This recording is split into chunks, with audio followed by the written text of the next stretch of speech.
ও প্রতিষ্ঠান হতে অনুদান, ব্যাংক হতে অর্জিত সুদ, এটা হচ্ছে আমাদের সোর্স, আমাদের আয়ের সোর্স।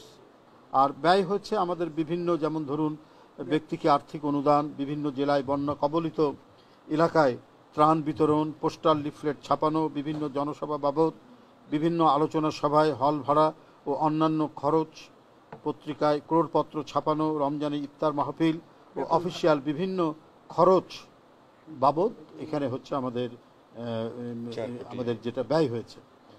তো এই মধ্যে আমাদের টোটাল আয়ের মধ্যে যে ব্যয় হয়েছে এর মধ্যে আমাদের উদ্বৃত্ত রয়েছে 2024-এর পঞ্জিকা বছরের মোট উদ্বৃত্ত হচ্ছে 10,85,90,019 টাকা।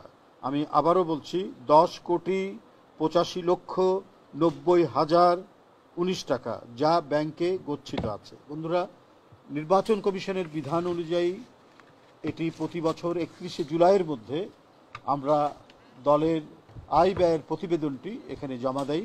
এটা বেশ কয়েক বছর ধরে যে প্রেসিডেন্সটি, যে নজিরটি স্থাপিত হয়েছে তার কোনো ব্যত্যয় হয়নি। সেইভাবেই আমরা এটা দিয়ে আসছি। এবং এই ক্ষেত্রে আমরা আয় কিভাবে আমাদের হয়েছে, আমরা কোন কোন খাতে ব্যয় করেছি, সেগুলো আমাদের পুঙ্খানুপুঙ্খ রূপে সেটা যে নিরীক্ষা অডিট যে রিপোর্টটি, সেই রিপোর্টটির মধ্যে সেটা উল্লেখ আছে। তো সুতরাং আমরা আপনাদের কাছে মোট এই জিনিসটি এখানে উল্লেখ করলাম এবং আমরা আশা করি যে গণতন্ত্রের পথে হাঁটার যে প্রক্রিয়া, সে প্রক্রিয়ায় আমরা এবারে নির্বাচন কমিশনে এসে বাংলাদেশ জাতীয়তাবাদী দল বিএনপি আমাদের অডিট রিপোর্টটি এখানে জমা দিয়েছে। বন্ধুরা, আপনারা জানেন ইতিপূর্বে এই নির্বাচন কমিশন তার যে প্রাতিষ্ঠানিক স্বাধীনতা, সেই স্বাধীনতা হারিয়ে ফেলেছিল। প্রতিষ্ঠানটি হয়েছিল নির্বাহী বিভাগ তথা নির্বাহী বিভাগের যিনি প্রধান, এবং যে নির্বাহী বিভাগটি একেবারেই অনির্বাচিত এবং অনেকটা গায়ের জোরে ফ্যাসিবাদী ক্ষমতার জোরে ক্ষমতায় ছিলেন, তাদের যে ফ্যাসিবাদী যে অস্ত্রের একটি প্রতিষ্ঠান হিসেবেই এটা তারা গড়ে তোলার চেষ্টা করেছে। অনেক অবৈধ নির্বাচন, দিনের ভোট রাত্রে করা এবং ভোটারবিহীন নির্বাচন, ভোটারদেরকে ভোট কেন্দ্রে আসতে না দেওয়া, সেই ক্ষেত্রে প্রশাসনিক যে ক্ষমতা, সেই ক্ষমতা ব্যবহার করা ইত্যাদি নানা বিষয় আপনারা নিশ্চয়ই প্রত্যক্ষ করেছেন, আপনারা জানেন। এবং আমরা যারা গণতন্ত্রের পক্ষে লড়াই করেছি, সংগ্রাম করেছি, আমরা প্রত্যেকেই সেটা ভুক্তভোগী।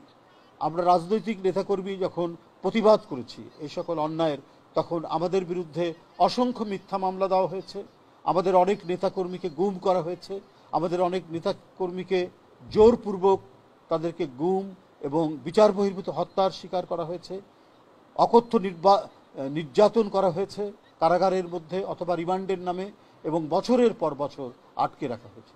দল কিভাবে চলছে এবং তারা কি অবস্থায় আছে, সেটা তার যে অভিভাবকত্ব, সেই অভিভাবকত্ব করতে পারেনি। এবং এমন ব্যক্তিদেরকে বাছাই করে নেওয়া হয়েছে যারা অত্যন্ত দলমন্য এবং যারা নির্দয় নিষ্ঠুরভাবে একটি লুটের নির্বাচন, একটি বন্য নির্বাচন, সেই নির্বাচন অনুষ্ঠিত করে সন্ধ্যার মধ্যে অথবা রাত 8টার মধ্যে নির্বাচন সুষ্ঠু হয়েছে বলে তারা ঘোষণা দিতেন। এই সমস্ত মেরুদণ্ডহীন, এই সমস্ত চাকরিলোভী লোকদেরকে দিয়ে নির্বাচন কমিশন গঠন করা হয়েছে। আমরা 16-17 বছর ধরে নির্বাচন কমিশনের সরকারের অনুগত একটি প্রতিষ্ঠান হিসাবে তাদের অর্পিত দায়িত্ব, তারা তাদের স্বাধীনতাকে ভুলে গিয়ে শেখ হাসিনার পদলেহী একটি প্রতিষ্ঠানে তারা পরিণত করে আমাদের দেশের গণতন্ত্রের শক্তিশালী করার জন্য যে প্রতিষ্ঠানগুলি গড়ে ওঠে, যেমন একটি স্বাধীন বিচার বিভাগ, যেমন স্বাধীন নির্বাচন কমিশন, স্বাধীন গণমাধ্যম, সবগুলোকেই তারা ধ্বংস করে দিয়েছিল। আমাদের শক্তি এবং সাহস দিয়ে আমরা সেটা মোকাবিলা করে আমরা আমাদের কণ্ঠের আওয়াজকে আমরা জোরালো করে রাখার চেষ্টা করেছি, যদিও এর কারণে অনেক নিপীড়ন নির্যাতনের শিকার হতে হয়েছে। আমাদের প্রত্যাশা বর্তমান নির্বাচন কমিশনের প্রতি, দেশের মানুষের প্রত্যাশা, জনগণের প্রত্যাশা, যে জনগণ দীর্ঘদিন ভোট দিতে পারেনি, যারা ভোট বঞ্চিত ছিল, অবাধ সুষ্ঠু নির্বাচনকে একেবারে জাদুঘরে পাঠিয়ে দিয়েছিল, শেখ হাসিনা, সেইখান থেকে বর্তমান নির্বাচন কমিশন একটি দায়িত্বশীল ভূমিকা পালন করবে এবং অবাধ, সুষ্ঠু, ইনক্লুসিভ নির্বাচন অনুষ্ঠিত করার জন্য তারা যে যাবতীয় যে কাজগুলো করা দরকার সেই কাজগুলো তারা করবেন। এবং এখনো পর্যন্ত সংবিধানে নির্বাচন কমিশনের যে স্বাধীনতা, সেই স্বাধীনতা তারা সেই স্বাধীনতার যে তাদের যে অধিকার যেটা দেওয়া আছে, সেই অধিকার দিয়ে সেই স্বাধীন বিধানগুলো প্রয়োগ করে নির্বাচনকে বানচাল করার অথবা নির্বাচনকে নিয়ে যে কোনো গভীর ষড়যন্ত্র প্রতিহত করতে সাহসী ভূমিকা রাখবে বলে বাংলাদেশ জাতীয়তাবাদী দল বিশ্বাস করে।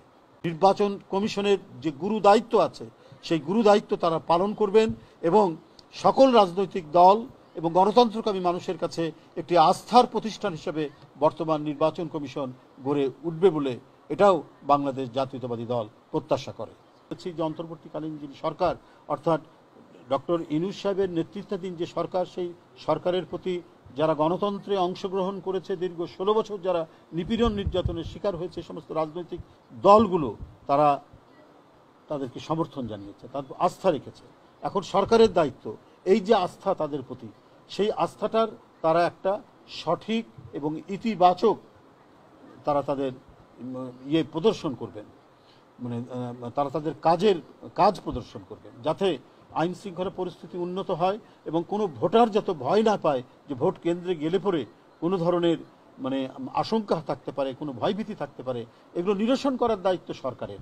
আর নির্বাচনকে অবাধ, সুষ্ঠু করা এবং সেই সুষ্ঠু করতে গিয়ে নির্বাচন কমিশনের যে ক্ষমতা, সেই ক্ষমতা তো সংবিধানের দ্বারা রয়েছেই, তার তো স্বাধীনতা রয়েছে। সেই ক্ষেত্রে নির্বাচন কমিশন আরও বড় দায়িত্ব পালন করতে হবে তাদেরকে। এই সব কিছু করার মধ্যে দিয়ে, এই দায়িত্বগুলো পালন করার মধ্যে দিয়েই আমরা একটি অবাধ, সুষ্ঠু নির্বাচন নিশ্চিত করতে পারবো এবং মানুষ যে 16 বছর ভোট দিতে পারেনি, যে শঙ্কা এবং ভয় তার মনের মধ্যে ছিল, সেইটা দূরীভূত হবে, সেটা নিরসন হবে। ধন্যবাদ।